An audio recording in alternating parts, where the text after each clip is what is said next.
Premier political talk show, The Volpe Report.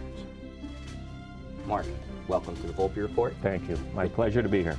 Good to see you. I know it's good. This is my time of year annually that we get all the candidates in, statewide candidates. But the Powell family law firm has been representing people in this community for 11 years, 1906 you said. So talk a little bit about your background, your family's background before we get to yours. Sure. My grandfather started our firm in 1906. Like my grandfather and father, I'm a trial attorney. I'm a third-generation Democrat. Those two men were my heroes. They were remarkable men. I can probably fill the whole half hour just on my grandfather. He was orphaned at 13, became an educator. Talk a little bit. That's important. Teacher first, studied law at night, but he instilled very strong core values. And frankly, I grew up with these gentlemen as my idols, and as a result, cannot stand dishonesty or complacency. And that's part of the motivation for me to run. My grandfather later in his career became first assistant district attorney under Michael Egan, who of course ascended and became Chief Justice of Pennsylvania, but he actually studied under my grandfather. There is a long, rich tradition. Sure. They're big shoes to fill, but it's certainly something that I've aspired to. I knew I wanted to be a lawyer when I was 5. That's my first memory, and I never faltered on that desire. Right.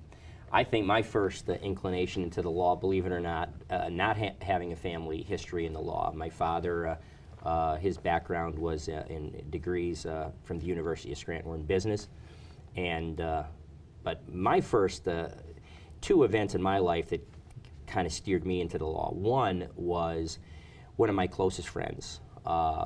We spent summers together. We went to basketball camps together. A boy named Kenny Conforti, who lived up in East Mountain, where I was from. He was shot and killed on the eve of his high school graduation, about to graduate from Central High School back in 1977. Never forget it. I was a pallbearer. Tragic. There was an altercation with a boy from my neighborhood, because we lived right like on Lake Scranton, and Biachik was the name, and of course was arrested and charged as an adult. And the issue in the case was whether it was accidental and he intended to scare, or whether prosecution maintained no, it was much worse than that. He actually intended to hit him, maybe even if not kill him, but still a murder charge. Mm-hmm. And I, because of my interest, I spent days in the courtroom watching that trial. And I watched one of our foremost defense attorneys. I'm going back a little bit before he became judge, but Carlin O'Malley was the lawyer for the defense. Mm-hmm. And former prosecutor. Former prosecutor, exactly. So it was magnificent to watch. But more than that, I saw the importance of what a trial lawyer does and how important it is to our system of justice. And then honestly, the second thing that kind of motivated me at that time, the paper chase was out. So read Scott Turow's 1L from Harvard, and all these things kind of, and I always, even as a young man, aspired to politics and government service. I thought there was no better background, and look, being a trial lawyer was fun, and I was one. I mean, a long time ago, I think that I walked out of a courtroom against Tommy Comerford, who I'm sure you know. Sure. That would have been around 1990, and my dad had just recently passed away, and through events, I ended up in the insurance business, taking over the company because it was what I had to do. But I've always said I miss it badly. I loved being in a courtroom, and it was fun. So. But that's how I kind of got involved in the law. You come from a whole different background, a tradition in the law, a tradition, honestly, of excellence. The reputation that you and your family have in this area are impeccable.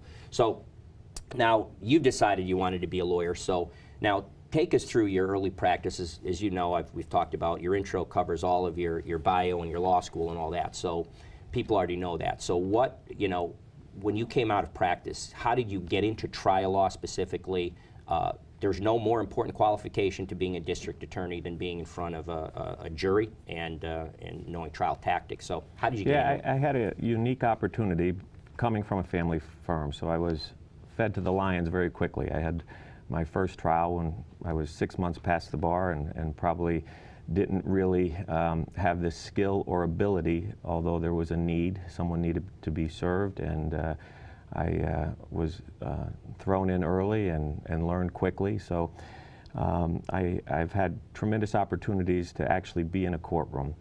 And I'm a firm believer in learning by doing, but also perfecting and honing your skills. So after practicing about 7 years, I went back and I obtained a Master's of Law in Trial Advocacy because it provided the best feedback you could get from excellent lawyers across the state to be the best lawyer that I could be. And that has really opened a whole bunch of doors for me. It allows me to go back and teach other lawyers how to try cases, which I've been doing for the last 12 years or so at Temple Law School through the National Institute of Trial Advocacy and Georgetown Law School through the National Institute of Trial Advocacy. And I've trained prosecutors, I've trained defense attorneys, I've trained civil lawyers. And these are lawyers who have been practicing anywhere from 5 to 20 years. Because of my day-to-day experience and some certifications that I have, I provide a kind of a unique perspective. But honestly, I'm just honored to be invited to go back and teach every year because there's a very elite group. And I learn a lot by teaching as well and being surrounded by the degree of faculty that are there. So, you know, the law, every case is different. I've prosecuted civil cases. I've represented victims. That's very rewarding to me. I've been involved in criminal defense cases. I'm board certified in both fields, and that's a pretty unique distinction. But every case is different. Every case is challenging, and it's a tremendous, tremendous responsibility if you take your craft seriously, which of course I do. Sure. I have no doubt that at least in terms of assessing the possibility of you running, which you did in fact do for district attorney, that you felt you knew you were going to be going against a candidate who either way had spent a lot of years in the district attorney's office. Both Shane Scanlon, our current district attorney by appointment, and of course Gene Tallarico, who was the chief prosecutor and has tried many cases, capital cases and the like. So a candidate to oppose that was going to have some exceptional abilities in a courtroom, and I think you've demonstrated that with your board certifications and the like that you have done that. Yeah, frankly, I have more trial experience than both, but I also have a wider experience, which allows me to look at things in a little different way and keeping an open mind and thinking outside the box. And quite frankly, I think that's what that office needs, to address things differently. You know, the definition of insanity is often said to be doing the same things over and over again and expecting a different result. We have this opioid crisis that has just spiraled out of control over the last 15 years. With due respect, Shane Scanlon has taken a progressive approach and has educated the public on it, but they're still not getting to the root of the problem.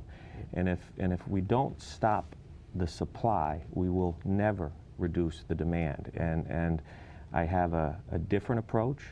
I think there are things that I can do to address that problem and hopefully help solve or chip away at the increasing deaths and problems we have with this opioid addiction. Well, we're going to get into that shortly. I have to comment on your about the teaching aspect that you were taken to. And I can definitely understand your point. I felt that if you can teach somebody something else, you better be pretty good at it yourself. I remember, I think I did very well in law school, and I could remember that I used to take my wife up to sit, and we were in an apartment on campus at Duquesne, right across the street from the law school.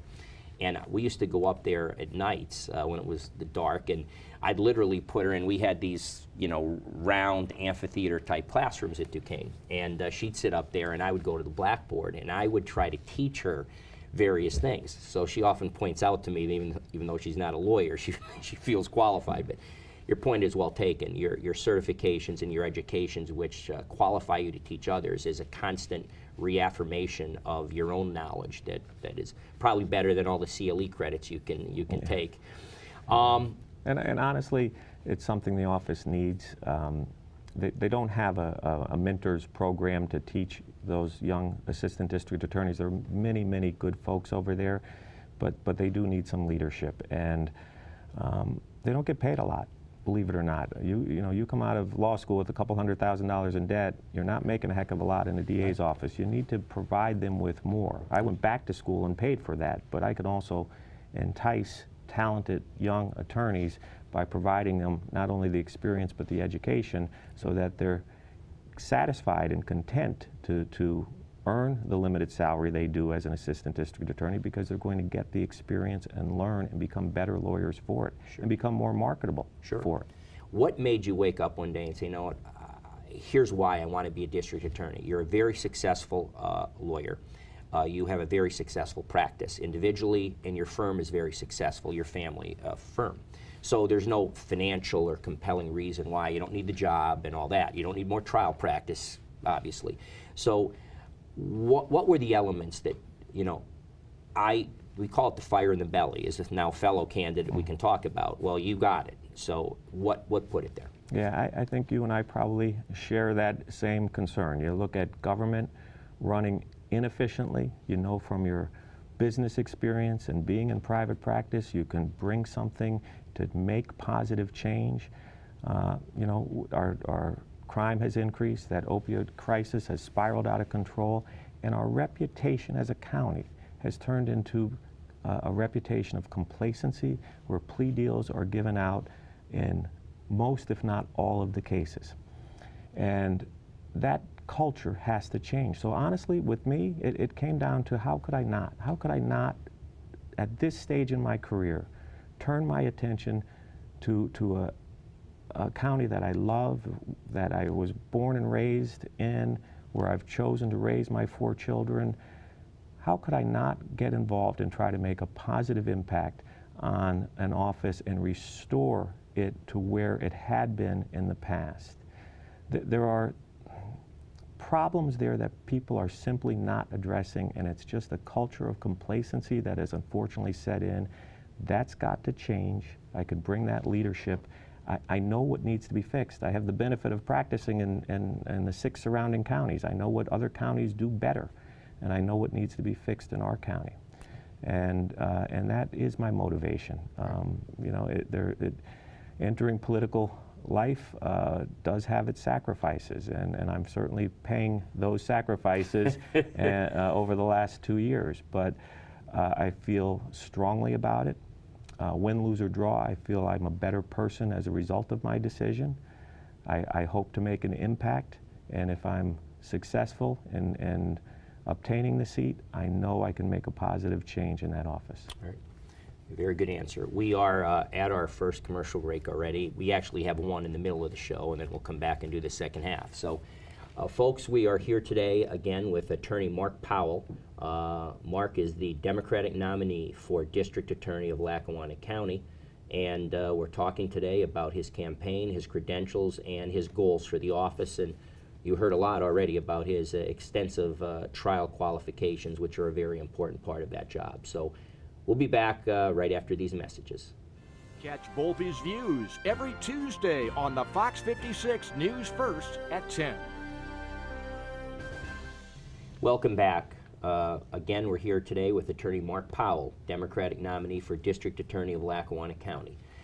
Mark, those were actually kind of the operative words of the next question, in somewhat of an anomaly. I've been the political commentator at Fox News here, and in fact, in the primary in May, of course, you were unopposed, but I was doing analysis for them and that night, and one of the issues that the anchors asked, Chuck, can you explain how in this almost 3-to-1 Democratic county that for 50 years or so, we've had Republican district attorneys, which is, and I said at the time, it is an anomaly.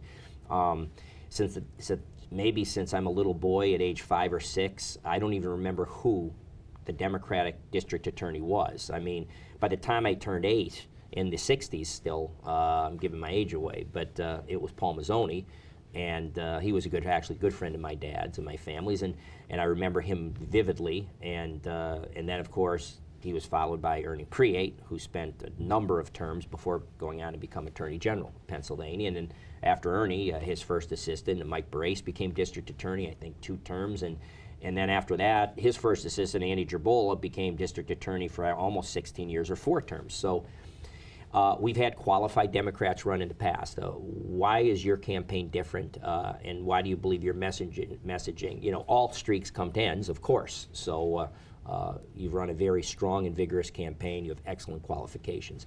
Why will your this outcome be different, and how do you plan to change? Yeah, Joe Cimini was the last Democrat district attorney. Paul Mazzoni beat Bob Munley, and from that point forward, it's always been in Republican hands.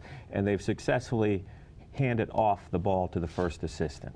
What's different this year is that the first assistant, who had been in office, did not get a vote from 9 judges to take the interim appointment. Shane Scanlon got the appointment from those, and this was not a political decision. There were 9 judges, there were Republicans and Democrats.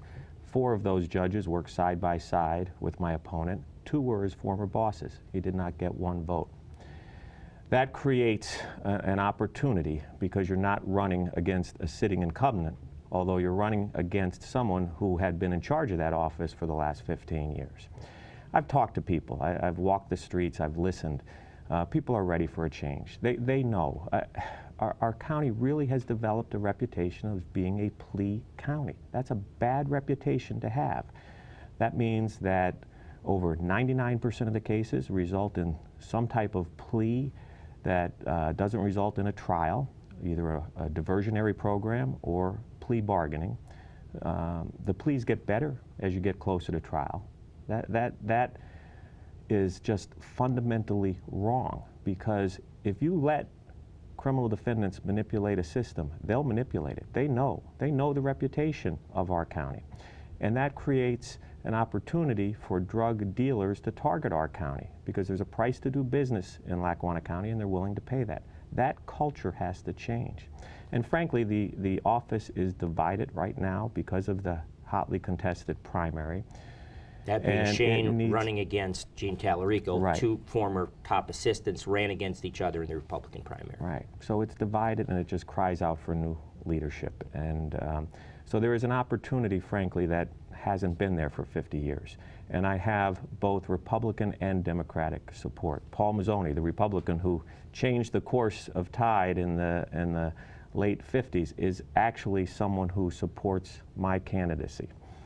I think lawyers know that complacency has set in. There needs to be new leadership, and there needs to be training so that lawyers have the courage and ability to make an offer. Plea bargaining is going to occur. It's a numbers game. You have to generate numbers.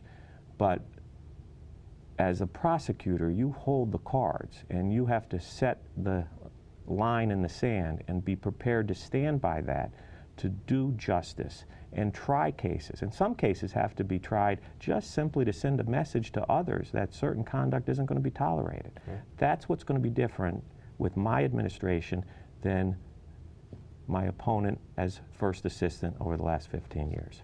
You mentioned something there in relative to plea bargaining, and something we had mentioned earlier. I said we'd come back. It's a big issue, almost could spend a whole show on it. Pennsylvania has been declared by our governor an opioid epidemic state. The president has declared at the national level that there's an epidemic. One of the things that we have hit on this show, and we've had a number of shows on it with district attorneys and judges, and most recently with an addict who had one of the most successful careers and spiraled out of control with it.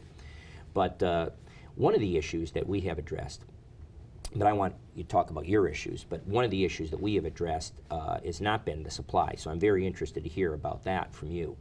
But we've talked about it, how insidious in our culture, in our medical practices, and in hospitals, that they have been so ingrained, that for pain, for whatever the cause, major surgery, traumatic injury, they're hooking up bags of whether it's Vicodin or oxycodone or something in the opioid family. I know I had back surgery, and I know my viewers are sick of hearing this because I've told that story multiple times, but you know, I was just coming to when they were hooking up a bag, you know, with the skull and crossbones on it, and it's oxycodone. Oh, this is prescribed for your pain. It's in your script. I said, I don't care. Get it off. I mean, so you have a lot of well-intentioned people, and not druggies living under the bridge, that they start, you know, it's an insidious start, but if their body and their chemical makeup, Mark, is such that they become addicted, it's very addictive, you know, eventually, you know, they're getting pills, and when they can't afford pills, black market pills are going $70, $80.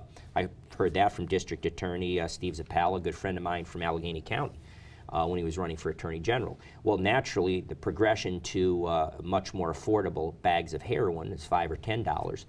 And then something I did a view on, and that is that they call them merchants of evil. They're sending from places like China and other places through the black market fentanyl, which has been used to cut heroin and provide the bang. Well, fentanyl is like elephant tranquilizer, and it leads to many fatalities. So, you know, and it gets into our streets here. So it's an onerous task. You're going to be literally on the front lines. The United States attorneys have made it a top priority for our middle district that covers us. Of course, the Attorney General, Josh Shapiro, has sat in that chair as a candidate for, and that was one of his top priorities. So the ball is yours. It's a significant problem, so start wherever you'd like. Yeah, it's a crisis. It's a crisis in Pennsylvania. We lead the country in deaths between 20-year-olds. But Lackawanna County is above state averages. It's highly above most counties in Pennsylvania. So we have made progress through some of these programs instituted by Josh Shapiro to have pharmacies be able to check to make sure people aren't shopping.